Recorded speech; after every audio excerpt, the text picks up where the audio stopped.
Un sueño, de Edgar Allan Poe. Hace unas noches me acosté, disponiéndome para el descanso nocturno. Es una costumbre mía, de años, leer algún pasaje de las Escrituras antes de cerrar los ojos con el sopor de la noche. Así lo hice en la presente ocasión. Di por casualidad con el fragmento en el que la inspiración grabó la agonía del dios de la naturaleza. Estos pensamientos y las escenas que siguen a su entrega al espíritu me acosaron mientras dormía.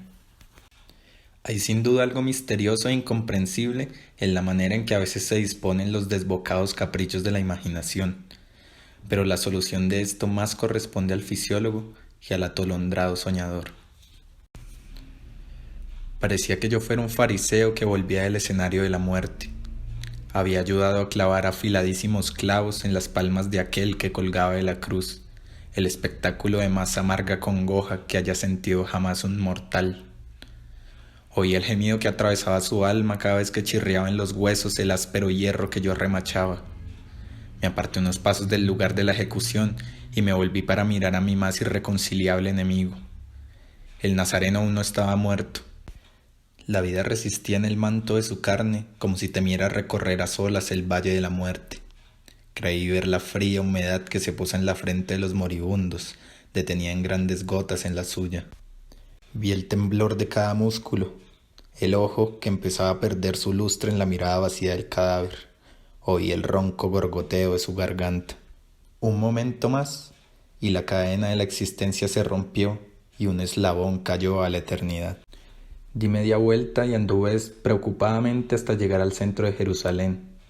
A corta distancia se erguían las altivas torres del templo. Su tejado dorado reflejaba unos rayos tan brillantes como la fuente de la que emanaban. Me invadió una sensación de orgullo consciente al mirar los extensos campos y las altivas montañas que rodeaban aquel orgullo del mundo oriental. A mi derecha se alzaba el monte de los Olivos, cubierto de matorrales y viñedos. Más allá, demarcando los confines de la vista de los mortales, surgían montañas apiladas unas sobre otras. A la izquierda estaban las espléndidas llanuras de Judea, y pensé que era un luminoso cuadro de la existencia humana al ver el riachuelo Cedrón atravesando raudo los prados de camino hacia el lejano lago. Oí el alegre canto de la hermosa doncella que espigaba en el sembrado lejano y mezclado con los ecos de la montaña, el agudo silbo de la flauta del pastor que llamaba al rey al cordero perdido. Sobre la naturaleza animada se había derramado una belleza perfecta. Sin embargo, al poco sobrevino un cambio en el espíritu de mi sueño. Sentí un frío súbito, me volví instintivamente hacia el sol y vi una mano que dibujaba con lentitud un manto de inmundicia sobre él. Busqué las estrellas, pero todas habían dejado de titilar, pues la misma mano las había envuelto en el emblema del duelo. La luna no alumbraba con su luz plateada las perezosas olas del mar muerto, que cantaban el tronco requiem de las ciudades de la llanura, pues ocultaba su rostro como si temiera contemplar lo que ocurría en la tierra. Oí un gemido, un susurro, cuando el espíritu de la oscuridad extendió sus alas sobre un mundo espantado. Se apoderó de mí una desesperación atroz. Sentí el torrente de la vida retornando lentamente a sus fuentes cuando me invadió el terrible pensamiento de que había llegado el día del juicio final. De repente estaba ante el templo. El velo, que había ocultado sus secretos a las miradas profanas, estaba ahora rasgado. Miré durante unos momentos. El sacerdote se hallaba junto al altar, ofreciendo el sacrificio expiatorio.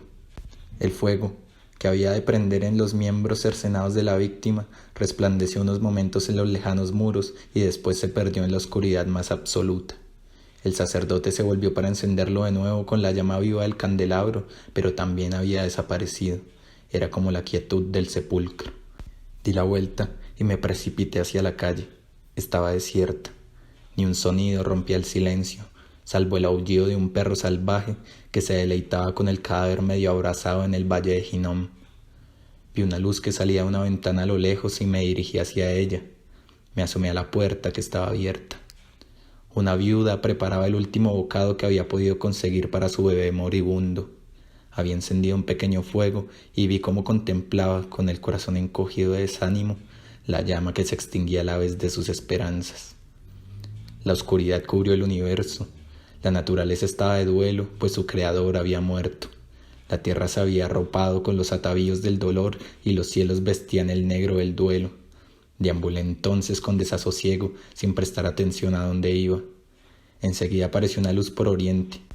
Una columna de luz sesgó la tiniebla, como el haz que resplandece en la oscuridad del pozo a medianoche, e iluminó la serena lobreguez que me rodeaba. Había una abertura en la vasta bóveda del extenso firmamento. Me volví hacia ella con mirada perpleja.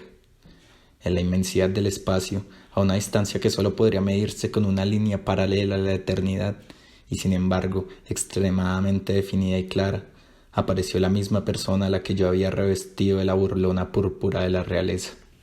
Iba ataviado con el manto del Rey de Reyes. Estaba sentado en su trono, pero no era de color blanco. Los cielos estaban de luto, porque mientras los ángeles se arrodillaban uno tras otro ante él, vi que la corona de inmortal amaranto que solía ceñirle la frente había sido reemplazada por otra de ciprés. Me volví para ver a dónde me había llevado mi deambular. Había llegado al sepulcro del monarca de Israel. Me eché a temblar al ver que empezaban a moverse los terrones que cubrían los huesos enmohecidos de algún tirano. Miré hacia donde yacía el último monarca, con todo el esplendor y la magnificencia de la muerte, y aquel monumento esculpido empezó a temblar. Al poco se volcó y salió el inquilino de la tumba. Era una cosa abominable, de otro mundo, que ni siquiera Dante en los más delirantes vuelos de su imaginación hubiera podido conjurar. No era capaz de moverme, pues el terror había amarrado mi voluntad. Vi como el gusano de la tumba se retorcía entre los mechones enredados que cubrían parte de aquel cráneo putrefacto. Los huesos crujían al moverse las articulaciones, pues la carne había desaparecido. Oí su horrenda música que acompañaba aquella parodia de la miserable mortalidad. Él se acercó a mí, y al pasar a mi lado, me echó en plena cara el aliento de la fría humedad de aquella estrecha y solitaria casa. Se cerró la cima de los cielos y con un convulso estremecimiento me desperté.